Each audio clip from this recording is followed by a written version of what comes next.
All right. Call this meeting to order at 5:34. I'll take attendance. Councilmember Pasqua is absent at this time. Councilmember Capaldi, Here. Councilmember Hul, Present. Councilmember Darwin, Here. Councilmember Mars, Here. Vice President Brown. Here. President Verducci. Here. Let's rise for the Pledge of Allegiance led by District 3. I pledge allegiance to the flag of the United States of America, and to the republic for which it stands, one nation, under God, indivisible, with liberty and justice for all. In the event of an emergency, please head out these doors on the side and out the back doors marked number 2. If the other way works for you, go back out the way you came in. Let's see, we have executive session up first tonight. I will entertain a motion. I will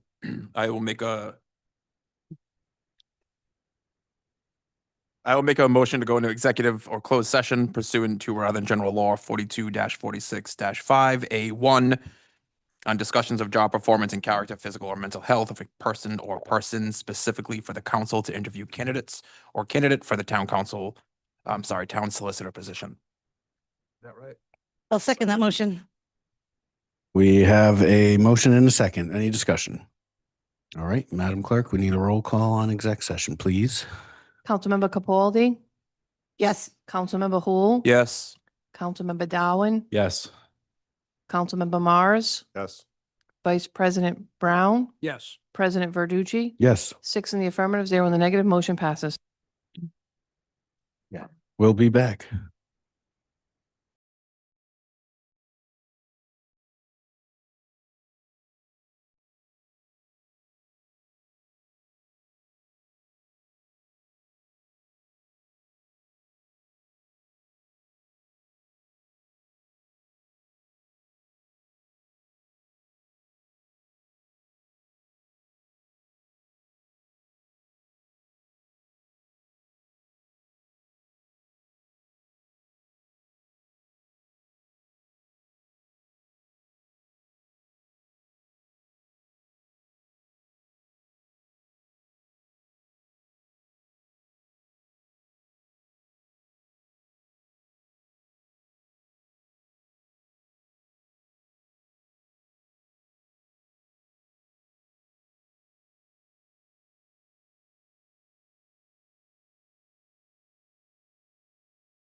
session, please.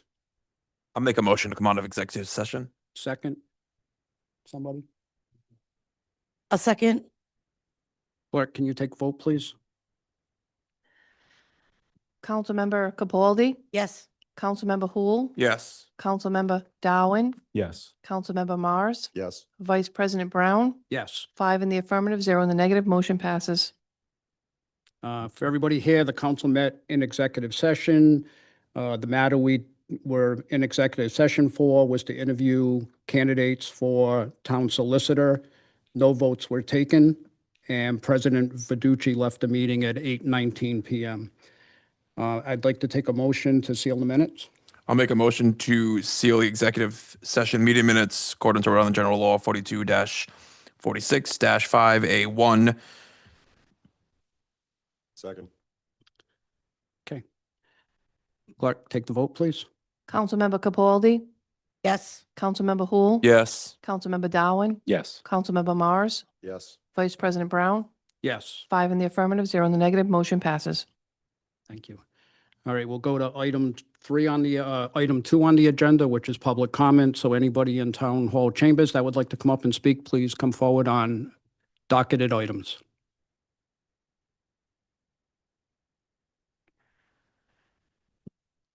Just state your name and your address for the record, please.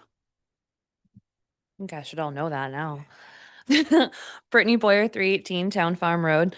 So I'm struggling to understand why we would reduce a sewer assessment by nearly $800,000 simply because a developer changed their plans and now wants to extend a privately owned sewer line onto their property. We did secure a $726,000 grant, but we've very often been using the word grant as if it's free money. A grant is not free money. It's grant funding. It still comes from taxpayers. No money is ever free. No projects are ever free. We should be treating grants with the same level of scrutiny as any other public funding source. I fully support responsible development and growth, but in just a few months, we've had multiple large developments proposed, and it feels like we're not taking the time to fully consider the long-term impacts, financial impacts, infrastructural impacts, and community impacts. Giving up $800,000 in revenue is not a minor decision. If this incentive is what makes or breaks the deal, we should remember that there are always other developers waiting in line. We see that with how much we have been developing. We don't need to bargain away critical infrastructure funding with it having no public benefit. We should stop accepting affordable housing as a counterweight every time a developer wants a deal. Too often, those units don't end up being affordable, or the developers later try to negotiate their required percentage down because we just watched that happen. This situation also feels uncomfortably similar to the deal made when the town agreed to pay 50% of the West Warwick sewage facility costs, even though we were using less than 5% of the capacity at the time. I still believe, I'm not sure completely on this, but I still believe we're under 10% of that capacity, and we're still paying for it. Decisions like these leave residents wondering how these arrangements even come to be and whether they're truly in the best interest of the town or if they're in the best interest of just a select few people. We owe it to the community to ask tough questions and ensure we're not giving away more than what we're getting in return and what the community is getting in return. Our infrastructure and our taxpayers deserve better, and we need to make sure that we're doing our due diligence on this. Thank you. Thank you. Thank you. Anybody else want to speak on the public comment in council chambers?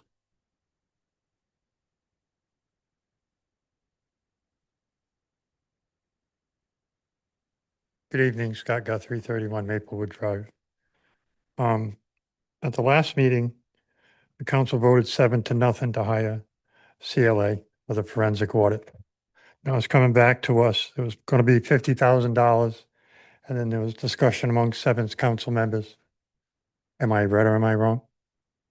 We didn't take a vote on that yet. Not to hire him. No, I meant to say not to hire him. So now we're back here with 5 council people and with another proposal to spend $35,000.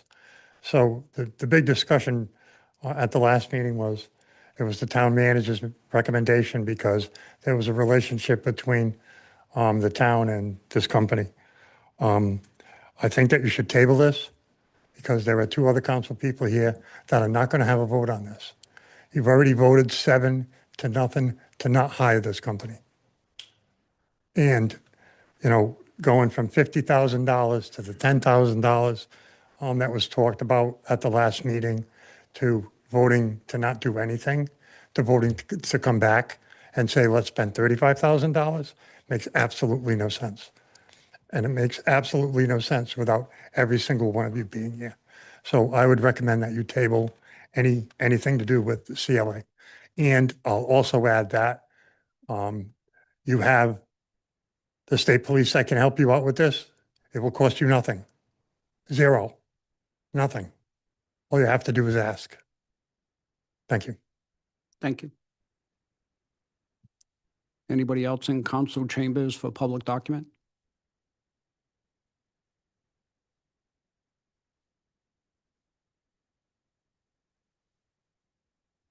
Jason Nunes, Fourview Road.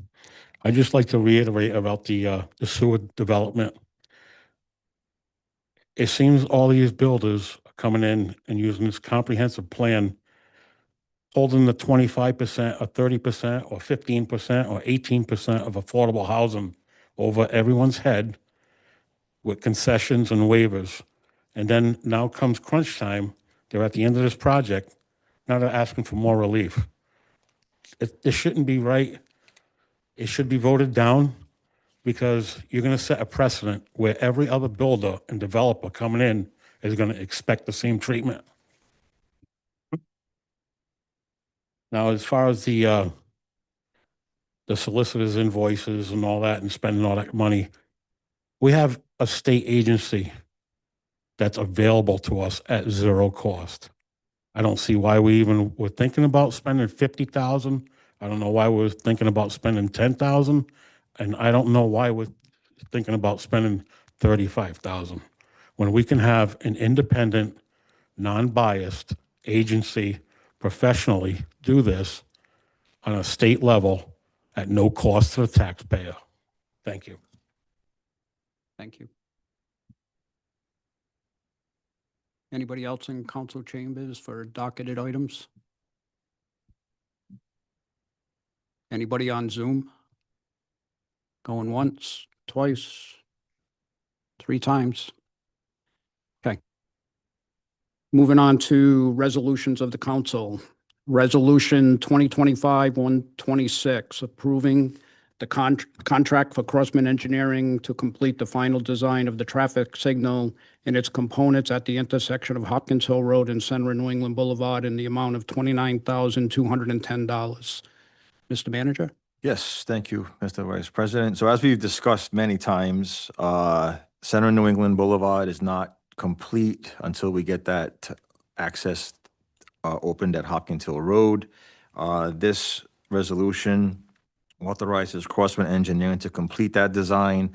So if you recall, the receiver has already started this engineering project with Crossman. They have provided it to a certain extent. I think at this point, it's a town responsibility to take that, complete that design, and get this project moving. I know we've all talked about getting this done finally, and this is the first step in getting that traffic signal and any type of road diet that we need in place to get that road opened up so they can finish the wetlands crossover and open up that whole intersection. So that's the balance that's due, would be due to Crossman to finish that project, and it's going to come out of our revolving capital fund. Thank you. Anybody on the council have any questions for the manager? Councilman Hool. So I know that we had previously talked about the fact of a temporary traffic light. And I'm asking, is this included in here, or are we going directly to the permanent light here? So this $29,000, $29,210 is to complete the final design of the traffic signal. What's going to happen after that signal? Because it said, what, spring to summer of 2026 is when that's anticipated to be done. So this design definitely has to happen. And then it's going to depend on timing, whether we have to go temporary to permanent or we can just go permanent. Most likely, it's going to be temporary to permanent because the materials for the signal are 6 to 8 months out. So if we're not doing this until spring or summer of 2026, that gives us already 6 months. So I don't want to approve this with the use of a temporary light. I was against the temporary light. I think it's a waste of money. I would rather not open that road for another month and save us 150,000. Right? How much was the temporary light? About 110,000 for a year. For a Okay. year. So I'd So we rather can- just extend the project a month and save the 110K. So we can make that decision, but this has to happen first. This design and engineering for that intersection has to happen first. Then we can decide, then it has to go out to bid. Then we can decide how we're going to actually function that, whether it's going to be a temporary or a permanent. We And can this wait- resolution doesn't tie our hands into deciding whether or not we go temporary or permanent. No, Thank this is just designing the intersection. That's it. Thank you. Councilman Capaldi? I agree with Councilman Hool on that and extending it.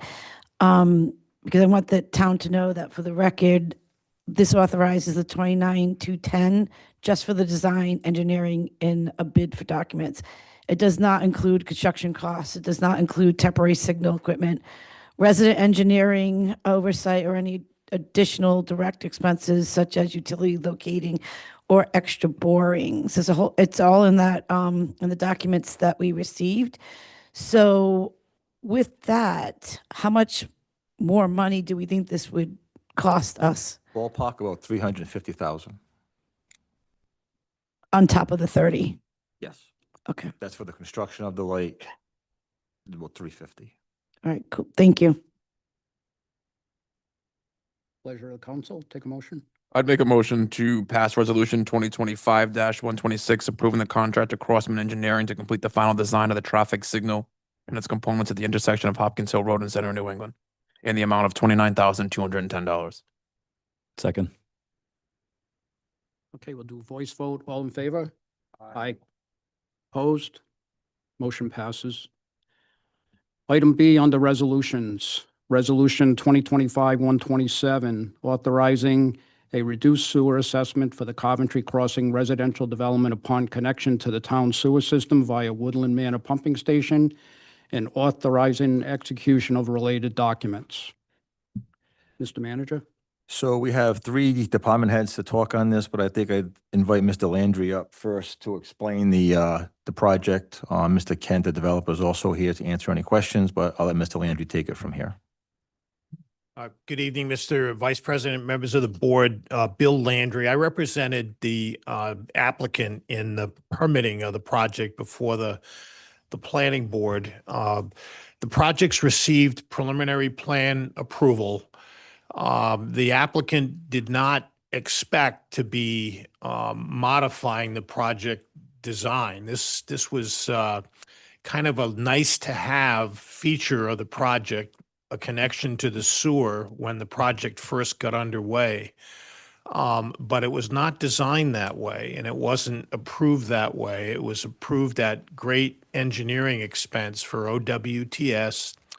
DEM has approved the community septic system designed for the project, and the project's ready to proceed to final approval and go forward to construction in the very near future.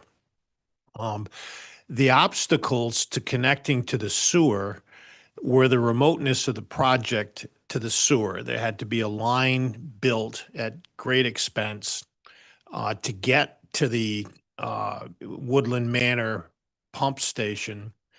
And then upgrades to the pump station would be financed by the applicant, and another pump at the project site would have to be created. So that was about $750,000 worth of work to make the sewer connection happen. And then on top of that, a $14,000 per unit cost for the sewer assessment. And that was an investment in sewer that really didn't make sense for the project. It was a nice to have. Environmentally, it would be great. It would enhance the quality of the water in the area and provide greater protection to the Mishnock wellhead protection area, which is a very nice to have, but it's not essential. But all along the way, during this process, which was a very cooperative process with the town. The unit count was reduced dramatically. There was a great rapport with the planning commission and the abutters over time, and the project was very successfully moved through the permitting process to the point of almost being construction ready. And along this time, there were discussions between the town and the applicant about the possibility of sewer, but we couldn't quite get there, and the town couldn't quite get there without both of us being on the same page. And I've described the obstacles from the developer's perspective. And then this grant money came more forcefully on the scene, $726,000, I believe it is, that depends, as I understand it, on this project connecting to the sewer. So the town's got a pump station that needs to be upgraded. They've got a lot of work they need to do. They've got a grant. The grant's dependent on this project connecting, or at least that's a significant aspect of the town being able to utilize the grant and move forward. So a very logical business judgment was made between the two parties. Why don't we try to find some way to make this work so that the project can have sewer, and so the town sewer system can have the project and the grant? And it's one of these, I would describe it as a win-win situation, a good balance. It was under discussion for a long time. The proposal on the table right now is for the applicant to pay at its expense the cost of getting to the sewer down Leisure Way and constructing the pump station. That's a $755,000 investment that the developer would make to get to the sewer. And then instead of the $14,000 a month, that would be reduced to $7,800. But the town would get, that credit would, that's cost that the town would not have to pay for having the ability to access the grant funds and move forward with this sewer improvement project. So nobody's getting anything for nothing here. Everybody's putting something into it. We don't see it as this grant somehow going to the developer. We see it as the developer coming to the town with $750,000 to help facilitate these sewer improvements. And then $7,000 a unit, another $940,000 in the sewer assessments, and then the sewer use fees is another $60,000 or $70,000 or so. So there's an advantage to the town for this project to be connected to this station for all of the reasons I've described. And there is a desire on the developer's part to connect to the sewer if it makes sense. If it doesn't make, and there'll be a delay. This is going to require a redesign. It'll be a several-month delay to the project to switch to sewers. Mr. Kent is here. They're ready to proceed with the OWTS after spending hundreds of thousands of dollars that now ends up being wasted to get that approved. And nobody's complaining about that. If this results in a mutual agreement to move forward on this basis, we're all for it, and we'd like to do our part to make this work for the town and to make it work for us. If it's not possible and the town is not interested enough in the grant or in the enhanced environmental protection because there are too many other things going on, it's not going to affect the project. The project's going to go forward with the septic systems. I hope we can reach an agreement. I know that Mr. Kent and Mr. McLean have worked very, very diligently to try to make this work for both parties. And I hope we can continue in that way. And I would encourage you to consider that. I can answer any questions you might have, or perhaps Mr. McLean can fill in anything that I might have missed. I know you have his staff report. I think we've followed it pretty accurately. But it really boils down to a $1.6 million sewer investment by my clients without this compromise.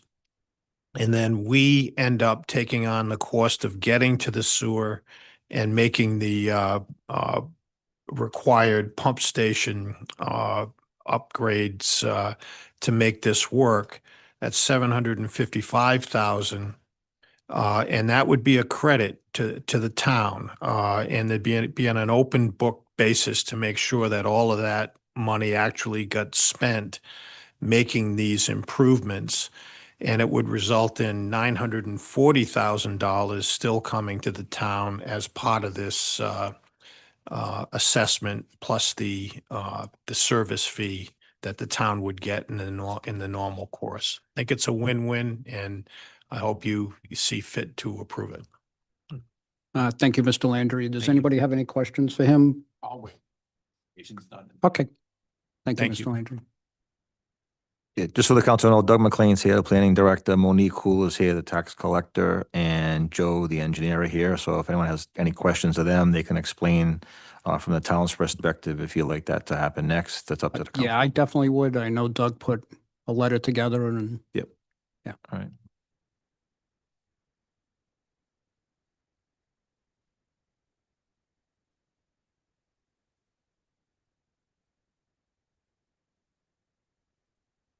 Good evening.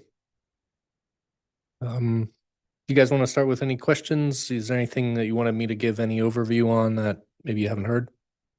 I think go over your report, Doug, that you sent us. Sure. I think building off of what Mr. Landry said, this has been a while in the works. When this project was in front of us 2.5 years ago, it was actually my first month on the job. We scheduled a special meeting for this project. So the project's been with us for a while. There had been discussions about sewer, but without any outside financial assistance. I don't think that either side thought that there was enough there. There was too big of a financial gap. I think what the town was in a position where we didn't have a rainy day fund to fix up this pump station, to get the pump station into a place where it would be feasible and have the capacity for this project. The applicant said if I'm floating the cost of the pump station, as well as the cost of the sewer assessment, as well as the cost of building the sewer to get to the property, it just doesn't make sense. At some point, the applicant made a decision to say, I need to explore on-site wastewater systems. They went through a design process. They paid to design it. They paid to have it permitted through DEM. So they've achieved that approval. Then we were awarded a grant for $750,000 to fix the pump station, which essentially took that cost off of either party. So now we got a little closer in the cost consideration, and the applicant put a proposal together, which at that point said, if I can reduce my sewer assessment, which is almost 1.7 million, if they could reduce the sewer assessment equivalent to their cost, their hard construction costs to build the sewer to their property, then they said that finally reached a point where it was incentive for them, and that both parties knew that the cost of the pump station wasn't going to be on either the town or the applicant. Finally, we got close enough financially.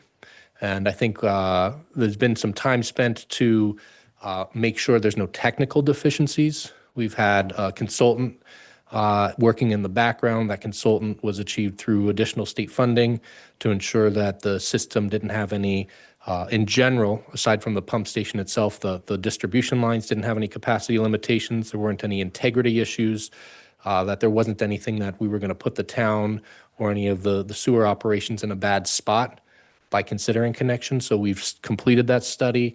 That all turned out with no constraints, no capacity limitations. So ultimately, we're here because I think it's a bit of a unique situation. It requires a policy decision by the town council to consider whether this unique situation warrants a reduction to the sewer assessment in order to provide sewer service to the project as opposed to allowing the project to move forward with septic. I think one of the biggest things that council should be considerate of here is there's a lot of projects and a lot of different settings that need sewer. Not setting a precedent that you don't feel like you can live with. And I think one thing that is very different and unique is that there's a grant available to help fund an important piece of town infrastructure that is unique about this. I don't think it's often that it may not be that uncommon that a developer says, I'd like to also construct some private infrastructure to bring sewer to my project. Can I have a reduction on my sewer assessment? That might not be that uncommon. It would be uncommon if there's also a great sum of state money available to fund the project, which I think does create a unique situation, and I think does allow the council to consider this without setting a precedent for many other developers. So I think that's worth considering, and it was something that I wanted to make sure you were aware of as we were considering this. So with that being said, I think that's enough from me. If you guys have questions, happy to jump in. Councilwoman Capaldi?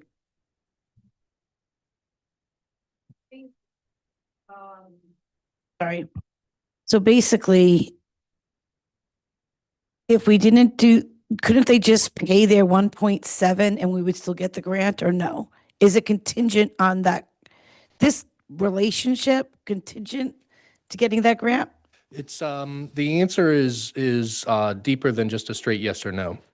When I wrote the grant, I specifically called out this project. The grant program was specific that it was grants to support infrastructure for projects that had affordable housing. That was the parameters of the grant program.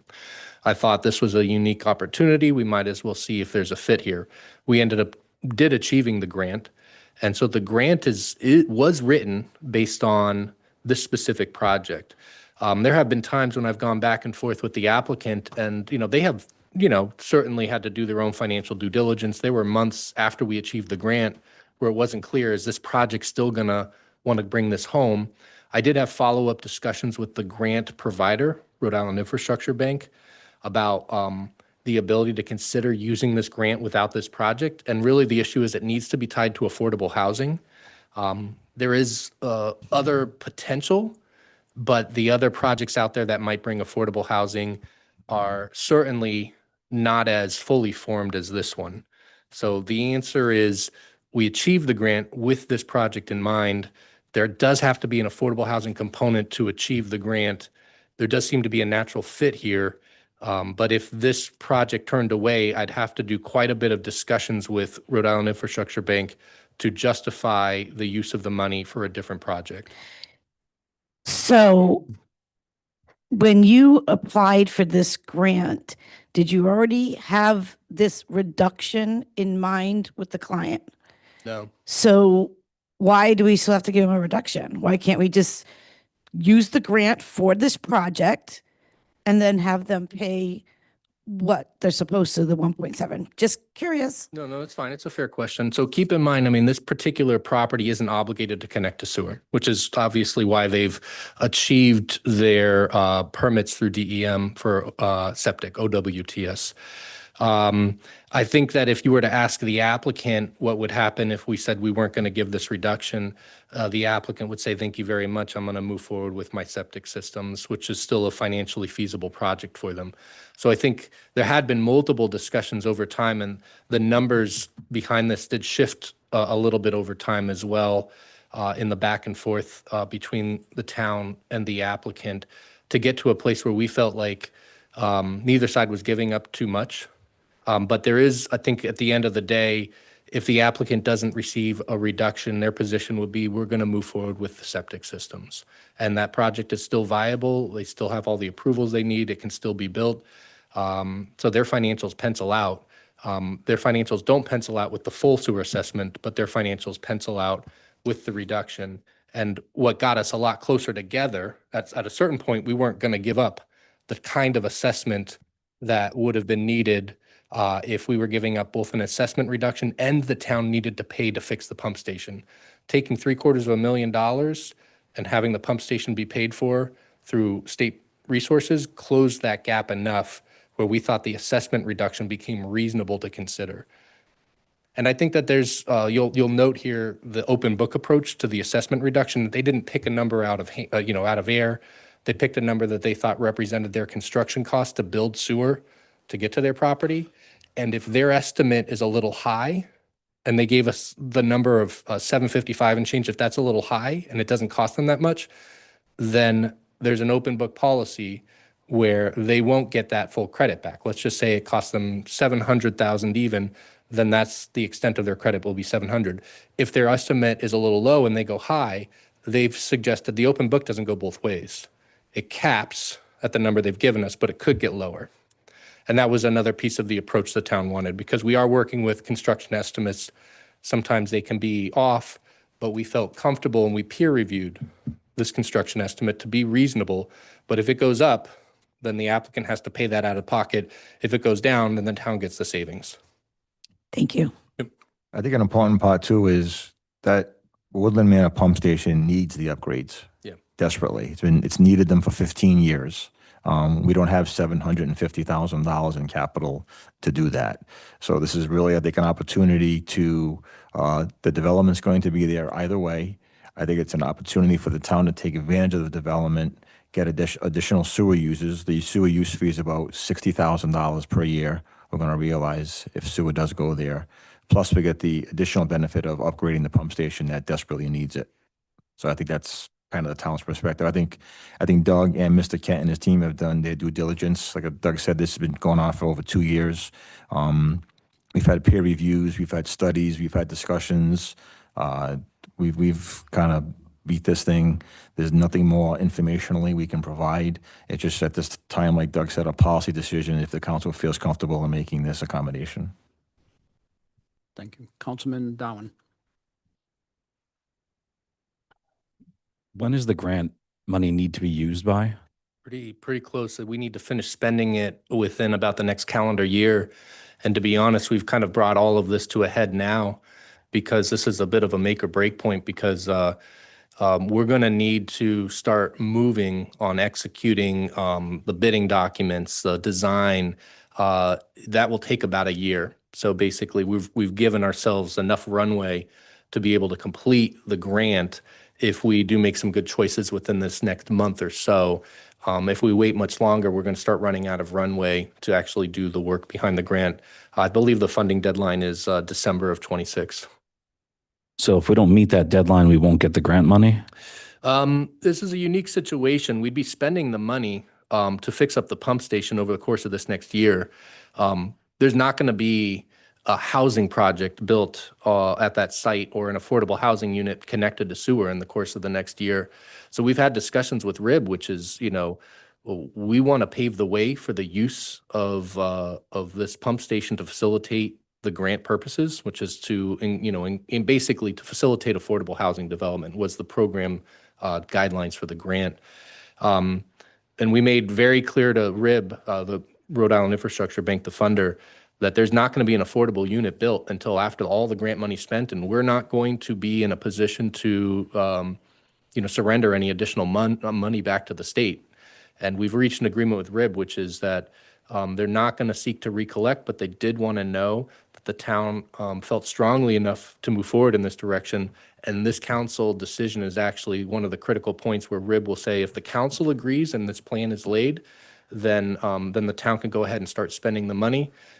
With the idea that the developer is going to be in a position to execute it. So we're kind of at that critical point where we've been discussing it for a while. The studies, the back and forth, the grants, we've reached a point where this is sort of a milestone moment where if the council makes this policy choice, we move forward. And if they don't, then in its wisdom, some of the arrangements might not fall through. Yeah, so it sounds like there's still a possibility that we could miss it and not get the grant, though. I mean, we have some assurances, but maybe not a formal written one. We could miss it and not get the grant. Like if the grant money doesn't come through, if we don't hit the deadlines, I think I feel pretty comfortable that the grant, if the council sees in its wisdom tonight to grant this reduction, essentially we're going to be communicating with RIB, within the next few business days to say we've reached that council milestone moment we discussed, and we're ready to start moving quickly and spending money under the grant with the good faith that there's not going to be an affordable unit built, and there's no guarantee. We can't necessarily guarantee the affordable units get built. I can't promise that the developer doesn't go belly up, but the state is going to reach an agreement where we can spend all that money and they're not going to seek a recapture. And that's because there's a degree of good faith that needed to happen where the grant needs to be spent before the project would be built. okay, I'm not comfortable with, I'm not familiar with how the grants work. I just want to make sure that we're not going to get stuck with, being halfway through a project and not having access to the grant money to finish it.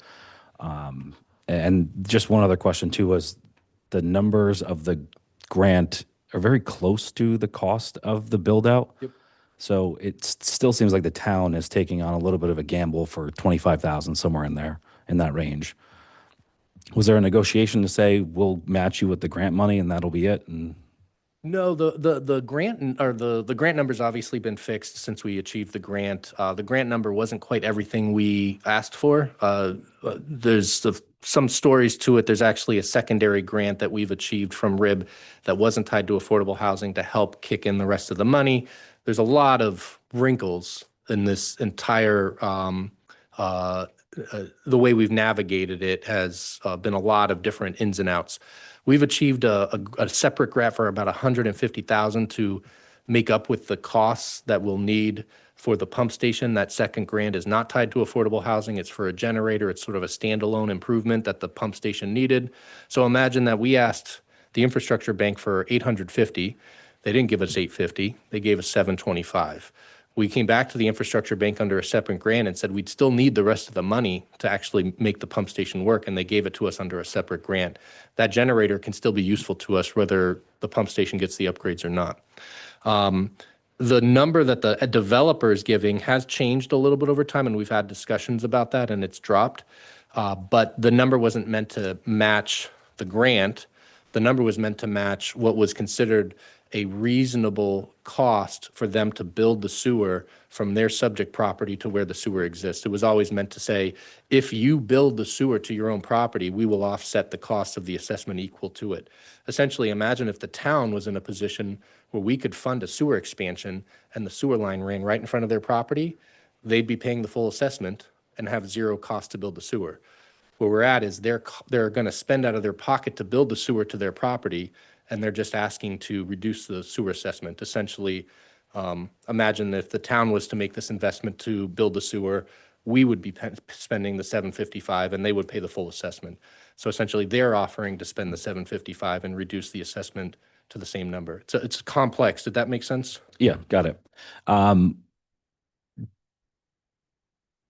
Is this the best place to spend this money? I know we sound like we're running up against the time frame where we don't have a lot of other options. I know there's other proposed developments that are coming that all include affordable housing, but they probably, I'm guessing at this point, they would not qualify to use that because of the timelines and how far out they are. And then is this the best place? Is this the most needy place to fix? The grant is tied to this specific pump station, and I think this pump station does need some financial investment. The town's plan for this pump station, if we didn't have a grant, would be we will fix it when it breaks. We don't have necessarily a pot of money we've been saving for this. If the pump station braked at any given moment, the town would be in a spot where we're now starting to spend maybe not the full sum, but one pump breaks. Now we have to fix that pump. Now we're scrambling to pull the money together to fix that pump so all of the sewer users that count on this pump station can continue to use sewer. So we would basically let it kind of almost to some degree, I don't want to say the word run into the ground, but we'd be fixing it in those dire moments. This gives us the opportunity to get ahead of that. So I do think that this pump station does need the investment. And, I don't know how successful I'd be if I was to tell RIB, let's start looking at any other project in the community and its nexus between affordable housing to sewer. I do think we when we wrote this grant, you know, we had one project in mind and we had one piece of infrastructure that really needed the funding. And I think that if you were to ask me, I do think that this is a good place to use those funds. We've already started writing grants for potential other sewer enhancements connected to Center of New England. So we're already trying to get ahead of that. This one, I think it does stand as a specific good example to use the money. And I don't know how successful we'd be to try to change things with RIB with little time, or I guess I could say with unknowing if RIB wants to renegotiate the full terms of the grant at this point. All right, thanks. I think too, I mean, the chief may know better than me. I mean, there are hundreds of units in Woodland Manor that are already using that pump station. So this is going to benefit everyone that's already on it, as well as this new development. This is not just for the new development. There are hundreds of units in Woodland Manor itself that are already on this pump station that will benefit from this upgrade. With that, is Woodland 3 still going to happen? That's the good question. You remember how I mentioned earlier that there might be some other project that's a little bit off in the distance, that it has an affordable component if we needed to tie it? It would be Woodland Manor Phase 3. Woodland Manor Phase 3 isn't died on the vine, but it's Woodland Manor Phase 3. If I had to guess, I'd say the odds are it won't likely be built. Woodland Manor Phase 3 it was approved, or it was permitted before my time. It's at a preliminary plan approval standpoint, but it hasn't actually achieved final plan approval. They've extended the preliminary plan approval a few times, basically keeping the door open. It does have a high threshold of affordable housing, but it's such a high threshold of affordable housing, it can't be built unless public funding is brought in. So I think that applicant for Woodland Manor Phase 3 is seeing if they can pull all of the federal and outside funding resources to actually construct the project to the degree that could still pencil out. I think they're keeping that option open, but we haven't necessarily seen that the indications that's a likely submission anytime soon. Councilman Hool, did you? Thank you. Can you give us a little background on the condition of the Woodland Manor pumping station? I mean, that's probably better coming from the town engineer, but I can give you a sense of it. It's an older facility. It was privately constructed, and then many years ago, and I think it might be even 2 decades ago, the town elected to take that facility on. At this point, I would describe the facility as more of a liability than an asset, because the town has a responsibility to make sure that all the public sewer users still have sewer access. But that facility, it is aging. It does need an injection of investment. The grant does assist by making sure we have some capacity, but a lot of the grant is also just making sure that we're giving this a useful life for many decades into the future. Where right now, it could be that it's fine for another several years. It could be that a pump breaks within the next year. Those are things, it's like having a used car. You know, it's hard to know when the car might break down and be unusable. Thank you. The acronym for the grant, it wasn't RIDE. What was the acronym you're saying? Rhode Island Infrastructure Bank, RID. Thank you, RID. The agreement with RID in regards to the good faith agreement, is that in writing? No. And It was could based- that change based on their if administration changes when, coming up on I don't know. I think it's fair to say that when the grant was given, we were very clear that there's no version of this where the units are going to be built before the end of the grant's expiration date. So we always knew there was going to need to be a bit of good faith that the town's going to spend this money. We're not going to surrender it back, and there's not going to be an affordable unit built when the grant deadline passes. They knew all that when you submitted the application, and they still approved it. I'm assuming that's where you're getting the good faith. And then the follow-up conversations have been about, we still wrote this grant with a good faith effort to connect to affordable housing projects. And we discussed openly with the funder and their executive director of RIB, Rhode Island Infrastructure Bank, this unique dynamic we have. And we did reach consensus that If the town basically opens the door and paves the way for this connection to be made, which is essentially what's in front of you tonight, then they would see it as the town's done their part to ensure that we've opened the door. Again, there's no guarantee if the developer could go bankrupt next year. That condition would not render the grant as something we need to return. And we would be getting this in writing from from the Rhode Island Infrastructure Bank. But obviously, we wanted to see if the council even wanted to entertain it as a first step. So it is something you will get in writing. Yeah. I think upon the final execution of the grant, before we spend any money, we're going to say, here's the documentation of what we've achieved as a policy choice of the town council. Again, we reiterate, an affordable unit will not be built by the time we've spent all this grant money. And the town wants to be clear that we're paving the way for this beneficiary, but we can't guarantee there'll be an affordable unit benefiting from it. And we're going to get it in writing from RIB that'll say, we accept that. And, we're never going to seek a recapture of those funds. So it seems as if this resolution was drafted for this project. I'm trying to understand some of your thought process. So were you waiting for a project to come forward to apply for this grant for Woodland? Did this developer just fall in the laps and you were like, oh, I can use this as leverage to get the Woodland, It's a good question. just trying to understand your thought process, because Yeah. it seems to me that this was drafted for this developer, and I don't want to put out in public that we drafted anything for any particular person. It was like was this coincidence? How did this line I up? think it was coincidence. It was the project had been known and existed before the grant program rolled out. So the grant program was unique in that it had a specific tie to affordable housing. So at the time when the grant program rolled out and had a deadline, there was a clear project that was offering affordable housing that had a very clear sewer infrastructure need. So that was just a natural connecting the dots between those things. I don't think we had another project that would have fit and that this project was seen as being preferable to another. It was just the project that at that moment in time was the one that naturally fit the grant. If we hadn't achieved the grant, I don't know if we'd be here because, again, the grant is what kind of brought each side closer together financially. So once we achieved the grant, and we wrote the grant, and then they didn't turn around a decision for 6 months. So for 6 months, we were still, I think the applicant was moving towards OWTS. Then we achieved the grant, then we revisited, and we started to have more direct conversations on how close we could get financially. I think some of the common sense approaches that I'm trying to, because people don't want developers to get breaks and et cetera, et cetera.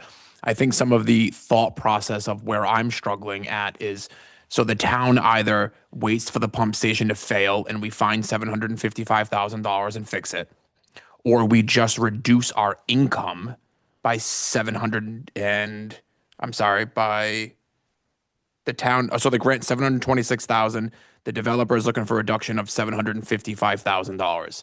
That $755,000 would be divided over that sewer assessment of how many years? Now you're getting into territory that is probably. Well, I want people to understand that we either can spread out $700,000 over a course of X amount of years, or we can wait for the station to break and go take $700K out of funds that we don't have. That's kind of like the easy way that I'm understanding this, right? Yeah, I think that's fair. It's hard to know exactly. Take the developer out of it. Our benefit is we're getting the pump station upgraded. Correct. I think that the pump station is something that it's like having a used car. It might not be that the whole engine goes, but one piece of the engine goes, and we have to spend $200,000 this year to fix that pump. And then, 2 years goes by and we have to spend another $200,000. This upgrade gives us a chance to do a full retrofit of the pump station, bring it up to modern standards. And now it's going to have a useful life for several decades, where right now we're in a position where at any given time a pump could fail and we realize we're going to need to invest a little bit of money. And then you kind of depend, this is the moment where if I'm using the used car analogy, it makes sense to say, we just need to buy a new car. And that's what this pump station grant is kind of accomplishing. It's like a full engine rebuild. So do you think that, and last question, then I'll let this move on if I may, do you think that the developer, one of the things that I don't like about it is I don't like like Mr. Darwin stated, I don't like the difference. I don't want the town to lose anything. And even if it's $25,000, if the grant is 726,000. We should only be willing to give 726,000 away. The developer, I'm sure, can eat the remaining cost there. He's still, they're saving by not having to maintain, monitor, install, and continue with the, OWTS systems. So the one benefit, if I may add, is we're still gaining 940,000 in the sewer assessment, and we're gaining $60,000 But that's gross, a not year. net. That's gross. How much of that goes to West Warwick? How much of that do we actually profit from? Of that, I don't know if Monique can answer that question, but our fee is going to be 940,000 plus the 60,000 a year in sewer use fees. If he uses OWTS, we get none of that. But if he's giving us 900,000 and we're spending $1 million to maintain, then it doesn't matter anyway. So I'd like to know, like, how much of his 900K per year actually stays here? That's probably. It's like a gross versus a net. Is the net $1 or is the net 900K? I think Should be the full value. If we don't, Monique, you Monique, want do to? you think you want to help this? I think this is good territory from Monique, which is what happens with the 940K that we do get. We get it all. We get it all. We get it all. Okay. So if we give whatever that 900,000 that we're billing on top of the 60 you said it was. The Sewer 60,000. use is 60,000 a year. Okay. Sewer use, once they're built, correct? Okay. So the 900,000 is all coming to the town per year. No, that's. One for 20 fee. years. It's one fee.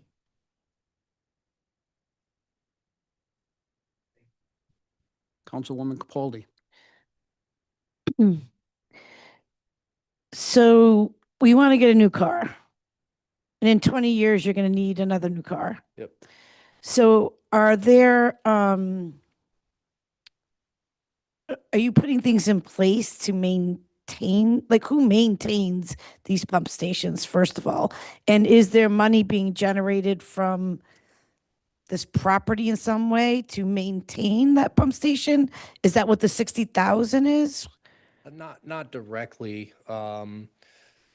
So if you're wondering about where are we at 20 years from now, first off, I'm probably shooting from the hip that 20 years is the actual useful life of the pump station. It might be more than that. Joe, what would you suggest is a good number on once this investment is made?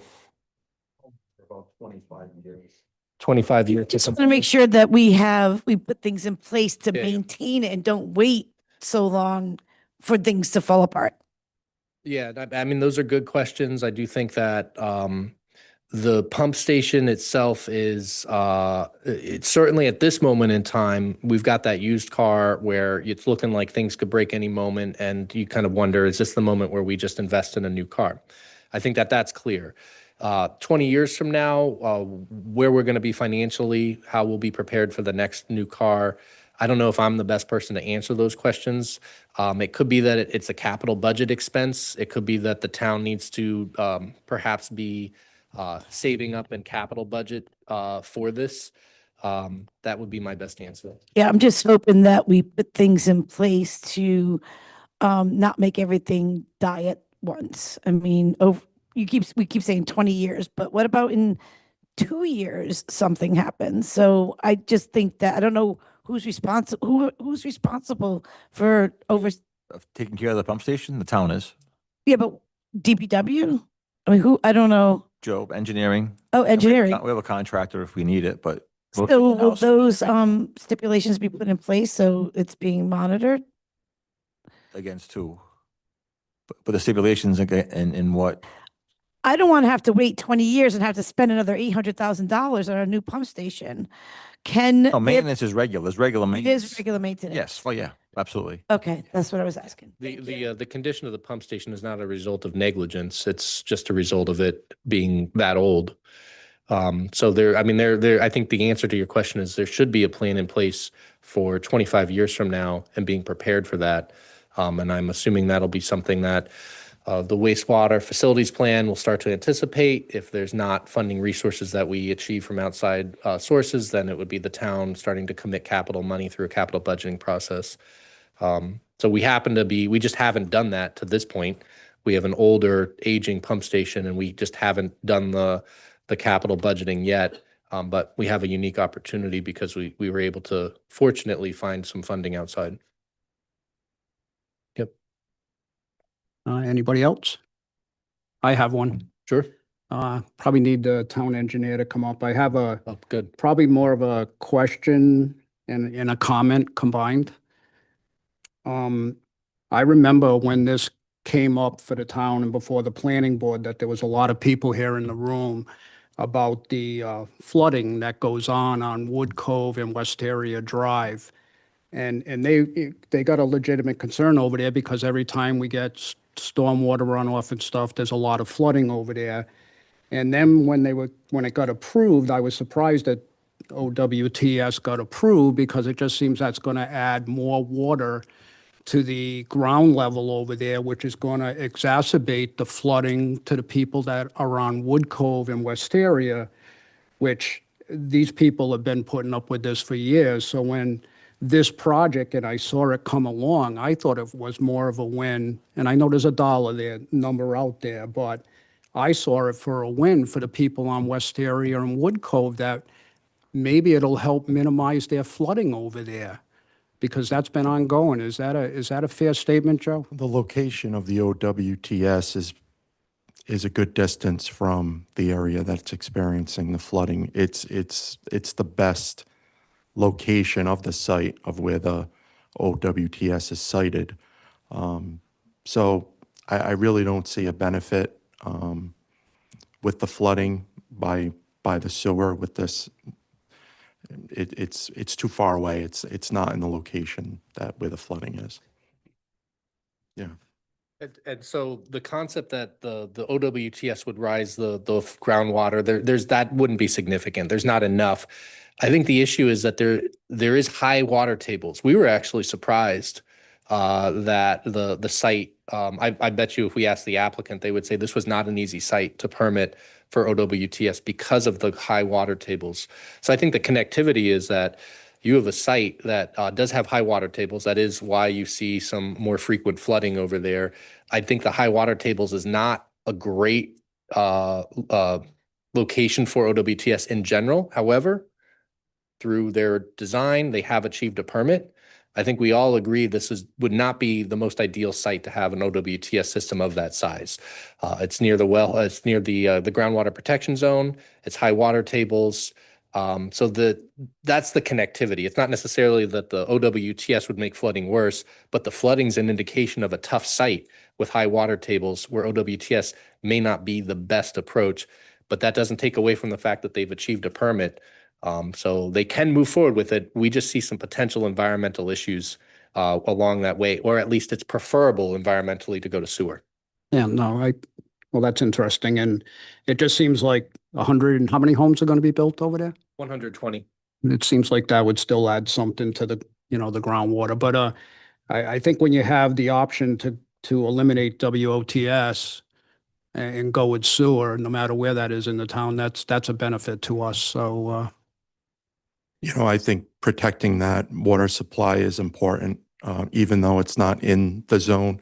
It's very close. A portion of the site is within the zone, but where the OWTS is located, it isn't. But I think protecting that with the moving forward with the sewer is a win-win for the residents.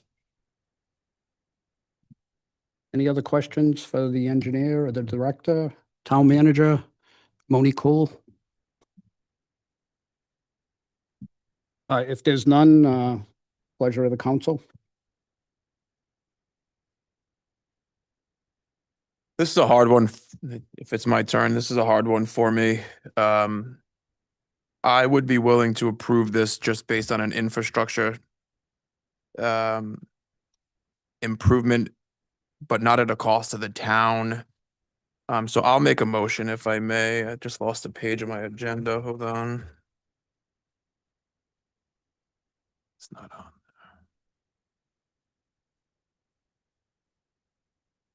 I'd like to make a motion to amend. So Mr. Solicitor, I want to make a motion here, but I don't want the town to lose any money. So if the grant is $726,882, that's the type of tax break or sewer assessment that I would be willing to put forth. So my motion will be to approve the reduction of the standard assessment for Resolution 2025-127, but only in the amount of $726,882 to match the grant. And that is contingent upon planning receiving from RIB, did I say that correctly? In writing that if this developer goes belly up or they don't finish the product, we're not on the hook for $726,882. I'll second that motion.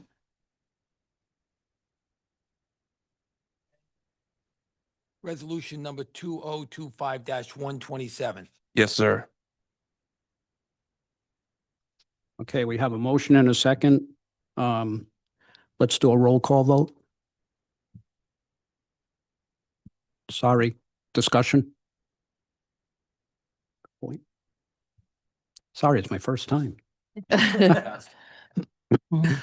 Councilmember Capaldi? Oh, no one.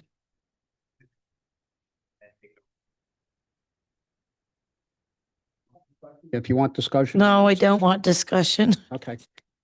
I've already talked enough. Yes.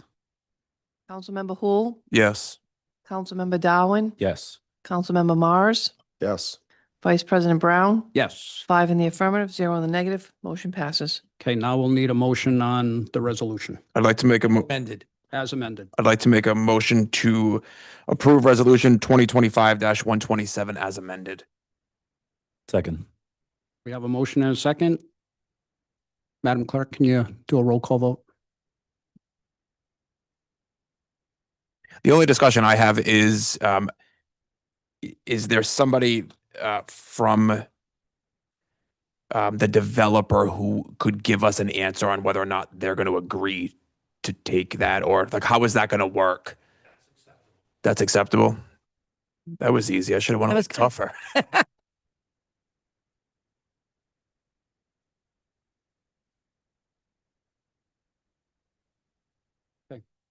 Anybody else want discussion? Let me Roll take a call. vote. Councilmember Capaldi? Yes. Councilmember Hul? Yes. Councilmember Darwin? Yes. Councilmember Mars? Vice President Brown? Yes. 5 in the affirmative, 0 in the negative. Motion passes. Thank you. Moving on the resolutions. Thank you. Thank you. Item C, Resolution 2025-128. Approve the hiring of Clifford Larson Allen, LLP. That was for you, Elisa. CLA to conduct a forensic investigation of the former town solicitor's invoices not to exceed $35,000 with weekly updates to the town council. So just to kind of recap, so CLA did watch our last meeting and they did come back with a 10% reduction in their first proposal.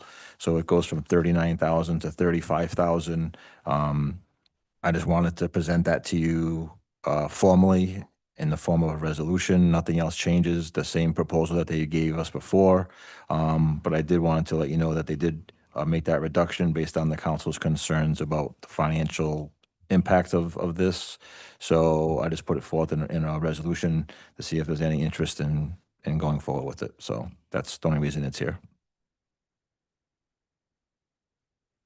Councilman Hul.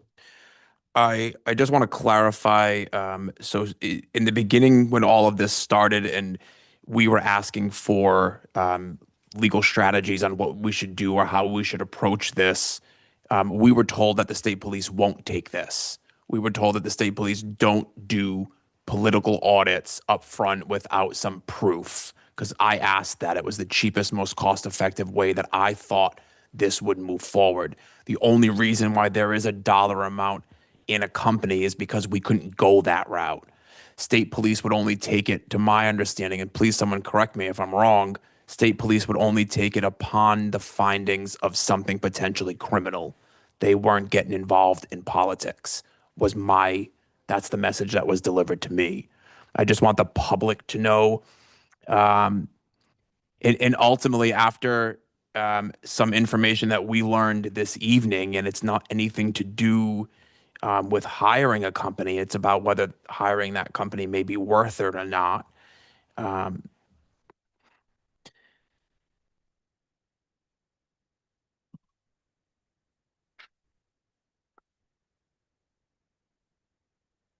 I wanted to clarify the public perception of why we were going there, and it wasn't going directly to state police. I wanted nothing more but to take it to the state police right away. That was my interpretation of it, and I was told that that can't happen. Solicitor? I just want to say I wasn't here when that decision or information was presented. I did not confirm that was the state police's position. It may be. I don't know if the manager had made that, or again, it's being said on the record. I don't want it to be. I don't want to sit here silent and have you think that I will clarify that Mr. Iglesias did not tell me that, but I have it in writing. Can I say something? Yeah. So when all this came down, I had a conversation with Mr. Igliosi, our president, Mr. Savetti, town manager, I think that was it. And we discussed every which way we could go.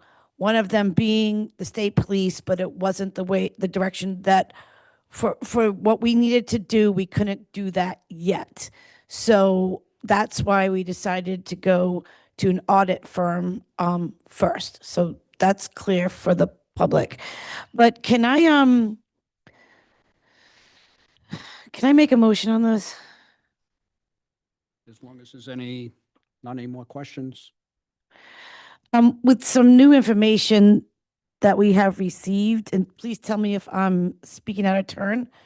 I think we need to put this on hold. We need to see, we have to flush out this other stuff before we decide to spend money on this firm. That's fine. You know, this is how I felt from day one. We got some very valuable information, and I need to research that. We do. All right, make a motion to table it then. Did you make a motion? Yeah, I made a motion to table it. I Sorry. second. Got a motion and a second. Any more discussion? I just think for me, this is something I wanted, but I'm adult enough to understand that we don't have a clear objective here yet. And spending $35,000 without a clear objective, I'd rather put that money elsewhere. Anybody else? Madam Clerk, can you do a roll call vote? Councilmember Capaldi, Yes. Councilmember Hul, Yes. Councilmember Darwin, Yes. Councilmember Morris, Yes.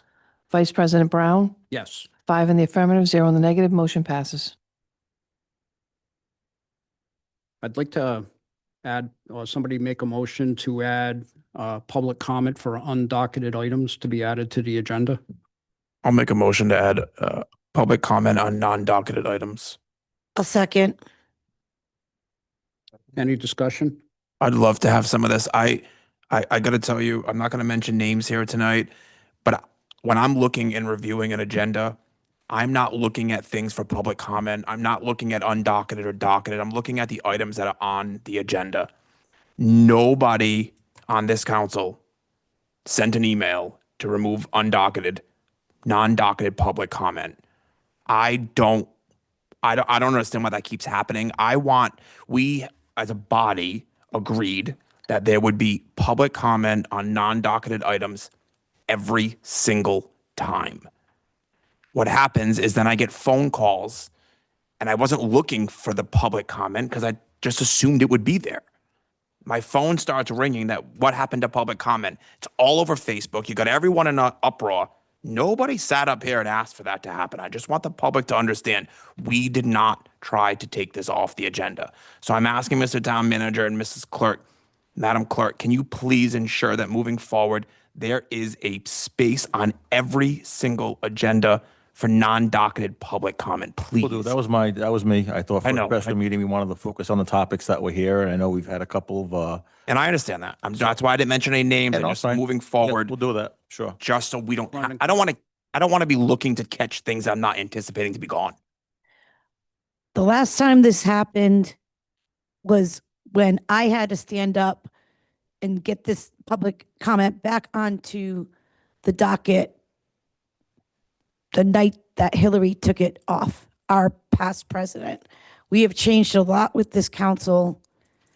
That is this town's right to have public comment, No one should ever take it off.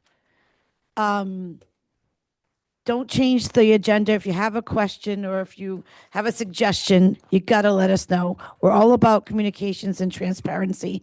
We should have known that decision before it happened.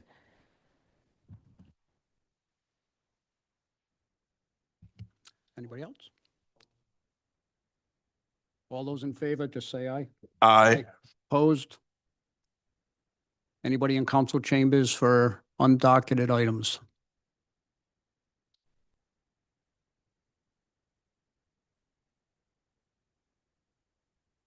Hello again, Scott Guthrie, 31 Maplewood Drive. You're right on.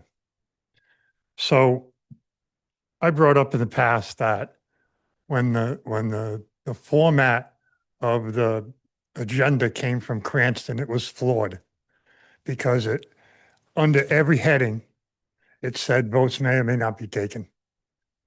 So when that agenda first came out and you would go into executive session, people would sit out here and wait for you to come back out because under the headline, there'd be a headline and then they would say votes may or may not be taken, even though there was nothing written underneath that headline. So I showed you, I think I stood up here a couple of months ago and I showed you the simple document that we used to have. I'm sure the clerk remembers it. She did it for years. It's simple. It doesn't have any delineations in it. It says, we're going to talk about this and we're going to vote on this. Or we're not going to talk about this and we're not going to vote on this. So this particular boilerplate language needs to be thrown in the trash. And you need to go back to something where someone can sit down in this room and not worry about this little thing in there that says a vote may or may not be taken. And it was under every single title. So that worried a lot of people. I sat in here and there had to be 10 or 12 women sitting around me. They're going, what are you sitting here for? I said, I'm waiting to see what you want to say. And they said, can I finish? Oh, okay. You want to interrupt there? That's okay. That's fine. But they were saying, well, there's other stuff they're going to talk about. I said, no, there's not. It's hard for me to explain to you, but they're going to come out and they're going to vote to come out of executive session. Then they're going to vote to adjourn. But they were so confused. And I'm sure that people that watch on Zoom and they were like, they can get this docket online and they can print it and read it at home and it would say the same thing and they would be just as confused. So taking the boilerplate language that we currently have and scrapping it because it was brought from another city and it's not working here. I've said it before. If you could ask the clerk to give you a copy of what we used to have years ago, simple, plain. All right. And as far as public comment goes, public comment is in your rules and public comment is in the charter. So anybody that thinks that they can change it is wrong. I stood in front of you and I held up the resolution that was signed by 4 council people that night and said she can't take that away because it was voted on by 4 people. She didn't show up that night. She was voted out that night. And so was the other guy. So I think we have a winning council. I'm hoping that the president didn't have an emergency tonight, nor John. And I just brought up the fact when we were talking about the CLA that 7 of you people voted against it before. If you're going to bring it back, at least every 7 person, should have the chance to do it. So, it's a simplistic thing with me. I tend to disagree with you a little bit about this. When we talked about the CLA, I said, I want you to talk to the police chief and have the police chief file a complaint with the state police. Did I not say that in front of you? That would have been the impetus. So if someone like me says, I think a crime has been committed, I can go to the police chief and say, I think it was committed. a crime is committed, and I can tell you, and I can't direct the police chief to do it, but you can. So can the town manager. I just find it odd that it's coming back, and it's coming back from the same person. There are other avenues didn't go out for RFP. So there could have been, 5 other firms that could have put in for this, but twice was put in by the town manager. So it makes me kind of like feel a little bit uncomfortable about that. But I'm glad that you tabled this. If you're gonna do something, here's the guy right now, to say, here's the route that you should take. So if we want to file charges against the former solicitor, I proved to you, and I gave you the law that he broke. He broke the law, okay? And I cited it to him. He stole documents that belong to this town, and he still has control of those in his office. I don't know if we have them back. I don't know if he shredded them. I don't know what he did with them. You may have that. I don't.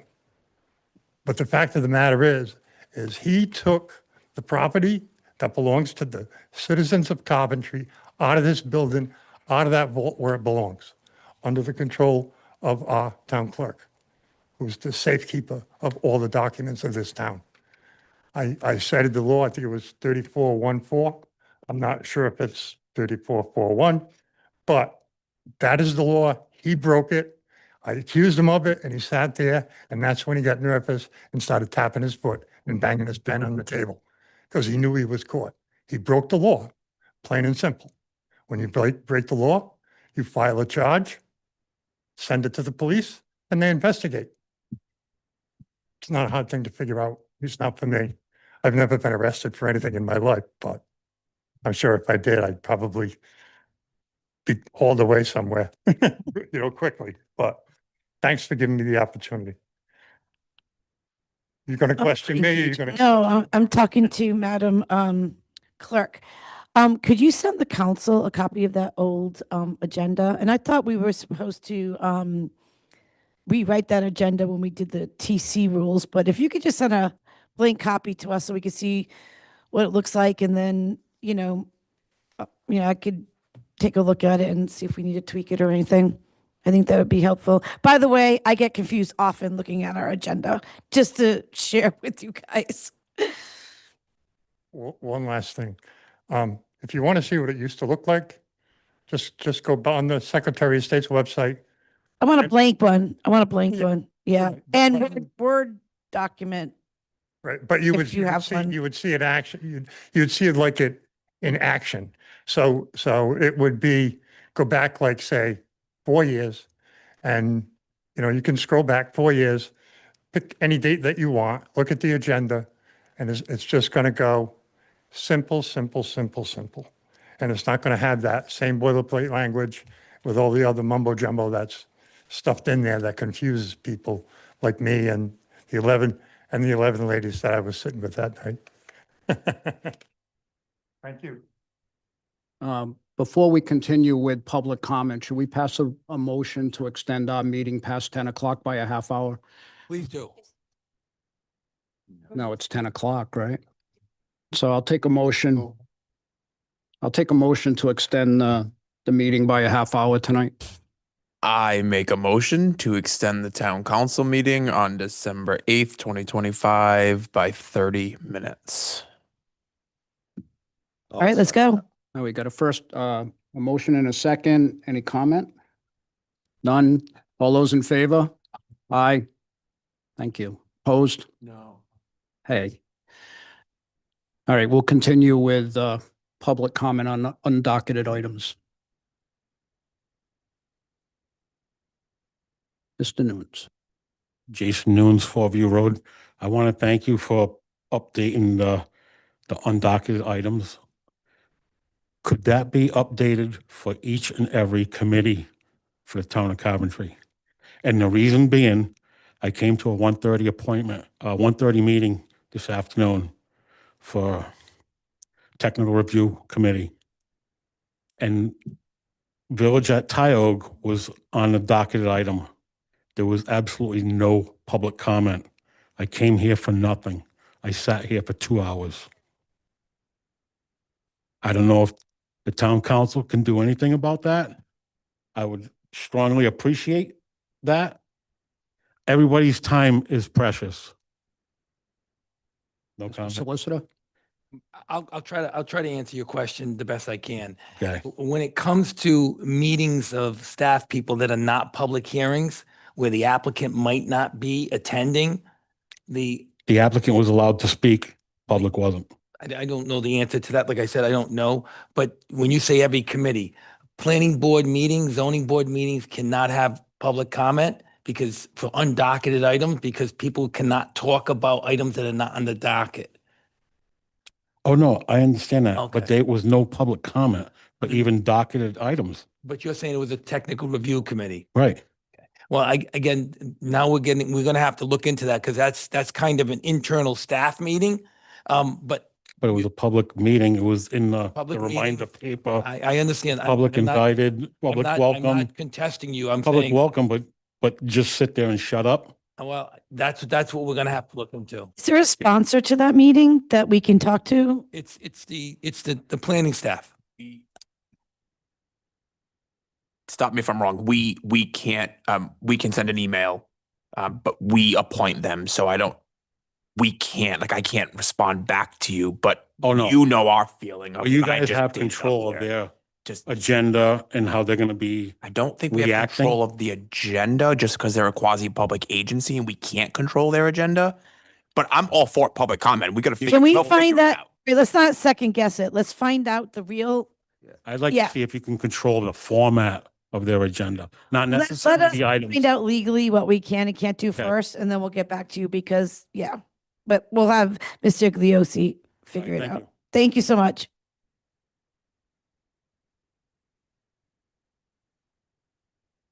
Anybody else in council chambers for undocketed public comment? None? Anybody on Zoom? Going once, twice, 3 times. Okay. Move on. Item 4, introduction of new matters before the town council. Agenda item A, appointment of town solicitor. I'd seek a motion to table this matter. I'll make a motion to table this matter. I second. Any comments, discussion? All those in favor? Aye. Opposed? Okay. Take a motion to adjourn. I make a motion to adjourn. Second. All those in favor? Aye. Thank you for coming, everybody.